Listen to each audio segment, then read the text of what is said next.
Olá, eu sou o professor Vitor e irei apresentar o projeto Estratégias de Suportabilidade em Sistemas de Conversão de Energia Eólica, né? Esse projeto que teve o financiamento da FAPEMIG.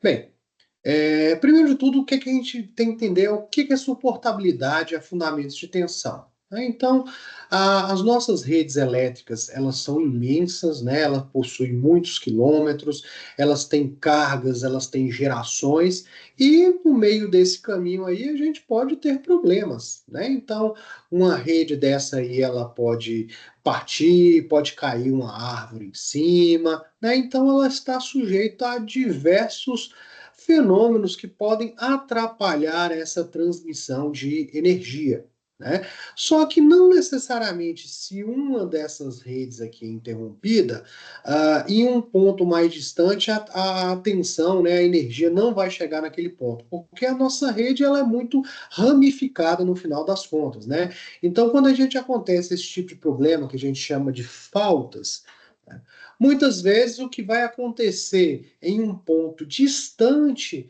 da rede é que lá vai aparecer como um afundamento de tensão, né? Então a gente tem na nossa casa, por exemplo, o 220 volts é o que a gente quer, né? 220, 60 Hz, mas momentaneamente essa tensão ela pode cair abruptamente, como mostrado nesses gráficos aqui, né? E essa queda normalmente ela é muito rápida, né? Ela vai demorar menos que um segundo ali e vai recuperar, né? Só que isso pode ser prejudicial para a rede elétrica, para as cargas que a gente está conectando, né? E no caso que a gente está estudando aqui, ser prejudicial para os sistemas de conversão de energia eólica, né? Então, nesse caso aqui, a gente tem uma usina conectada num certo ponto aqui e devido a faltas, a problemas ali na rede, a gente vai ter ali um afundamento nos terminais dessa usina. Esses afundamentos, eles podem ser equilibrados, as três fases, elas diminuem, ou ela pode ser desequilibrada. Então, parte da rede, né, da tensão se mantém e outras, elas afundam, né, elas caem. Perfeito? É. Só que, imagina o seguinte, imagina que eu tenho um problema na rede elétrica que causou um afundamento de tensão nessa usina aqui, e aí, se essa usina simplesmente ela se desconectar, né, por causa desse problema, eu vou ter um colapso ainda maior do ponto de vista da rede elétrica, né? Então, por isso que existem os requisitos de suportabilidade. Esses requisitos, eles estão em normas, eles estão no nosso código lá, essa curva foi extraída de lá, em que mostra em quais condições as usinas elas não podem se desconectar das redes elétricas, né? Então, o nosso trabalho ele foi exatamente analisar como é que os nossos sistemas vão se comportar aos afundamentos de tensão e fazer com que eles tentem sobreviver a esses fenômenos, né? Atendendo assim aos critérios de rede. Do ponto de vista de tecnologias, existem diversos tipos de sistemas de conversão de energia eólica que vai empregar diferentes estruturas na sua composição.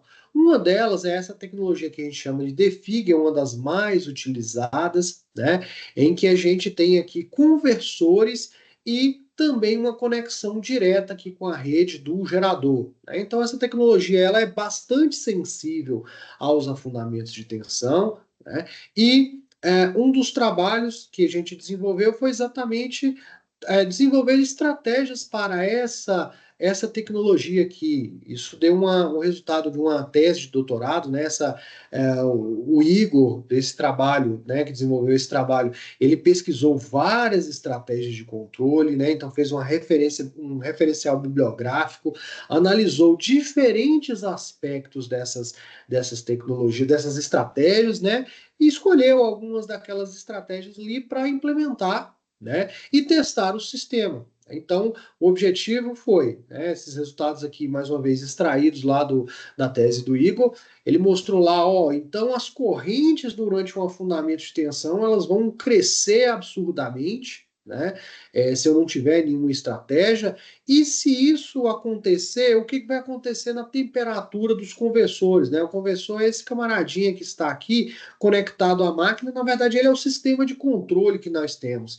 E se essa temperatura ela crescer demais, obviamente o sistema vai queimar, né? Então, muito do trabalho do Igor foi realmente implementar essas diferentes estratégias e fazer alguns testes, né? Outra tecnologia que a gente tem, que já foi estudado pelo Rafael, né, também numa tese de doutorado, é uma outra tecnologia que vai utilizar máquinas com gerador a ímãs permanentes. Eu também tenho aqui o conversor, que é o sistema de controle, mas diferentemente da anterior, esse sistema aqui, o gerador, ele não está conectado diretamente na rede. O conversor é que interfaceia o gerador com a rede, diferente daqui que onde eu tenho o gerador com a rede também tem um conversor, né? Então essa tecnologia aqui é mais robusta, então mas o nosso foco também foi em avaliar algumas condições, né? Principalmente de afundamentos desequilibrados. Como isso aí vai afetar a potência ativa e reativa, né? Então a energia fluindo ali pelo meu sistema. Então esses gráficos aqui eles mostram exatamente isso. Eu não vou entrar em detalhes aqui porque é mais difícil de explicar os gráficos, né?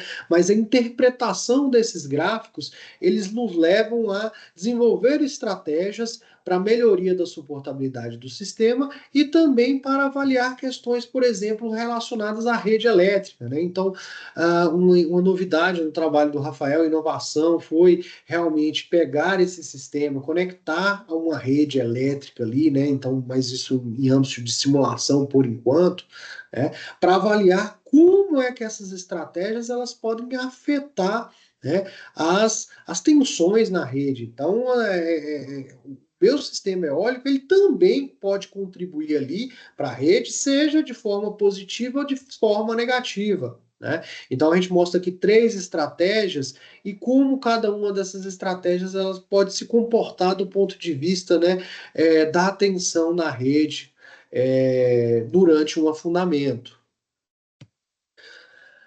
Um outro Uma outra frente de trabalho que a gente desenvolveu foi não utilizar as tecnologias tradicionais, como a gente já mostrou nos dois slides, nas duas tecnologias anteriores, mas sim desenvolver uma tecnologia inovadora, uma tecnologia que a gente vê algumas vantagens dela, que é a utilização das máquinas em bobinas abertas, né? Então a estrutura de conversão é diferente das anteriores, né? Então e isso não é tradicionalmente usado, isso nem é usado ainda pelos fabricantes de eólica, né? Então a gente foi muito adentro de olhar as especificidades do projeto desse sistema, das estratégias de controle desse sistema e mostrar, por exemplo, né, qual uma das vantagens que a gente tem nesse sistema aqui. A gente tem vários conversorzinhos em que a potência vai ser distribuída entre eles. Então, isso faz com que ele possa melhorar o seu comportamento, né? Porque eu tenho mais conversores conectados ali na rede elétrica, né? Então, esses são os resultados da dissertação do Samuel, né? Mostrando, por exemplo, comportamento de velocidade, comportamento de corrente, diante de diferentes aspectos aí no sistema, né? Então, esses resultados eles foram trazidos apenas como ilustração, né, para mostrar que o objetivo do nosso trabalho foi avaliar diferentes estratégias do ponto de vista do sistema de conversão de energia eólica, né? E assim a gente teve alguns produtos principais, né? Um deles, né, são os modelos de simulação que são muito importantes como etapa de projeto, né? Então, por exemplo, falando dessa parte das bobinas abertas, né? Isso não é implementado ainda, né? Então a gente tem que desenvolver, a gente tem que aprimorar ali os sistemas de controle para conexão, né? Posteriormente, a implementação isso em protótipos experimentais, né? Nesse trabalho a gente usou alguns protótipos para validação, pelo menos validações iniciais ali das potencialidades, potencialidades desses sistemas, né, e das estratégias de controle de suportabilidade. né? E os resultados obtidos, eles são realmente únicos, né? E mostra que a gente está muito bem posicionado em termos de laboratório para o desenvolvimento dos sistemas de conversão de energia eólica, né? E não só para o sistema de conversão de energia eólica. Na verdade, todo o conhecimento que a gente tem desenvolveu nesse projeto, por exemplo, já está sendo aplicado a outras tecnologias, sistemas fotovoltaicos, sistemas de armazenamento em baterias, que é algo que também está muito em voga aí, e essas ideias que a gente tem aqui no nosso projeto foram expandidas para esses aí. Né? Sem dúvida, a formação de recursos humanos foi muito valorosa nesse projeto. Resultaram duas teses de doutorado, dois mestrados, uma monografia de especialização e quatro iniciações científicas, né? Eu trouxe para vocês alguns dos resultados aqui, mas realmente os resultados foram muito maiores, né? E a gente publicou dois artigos em periódico, dois capítulos de livros e seis artigos em congresso, né? Contribuindo para a disseminação, né? E temos muito sempre que agradecer à FAPEMIG e a todo esse suporte, né?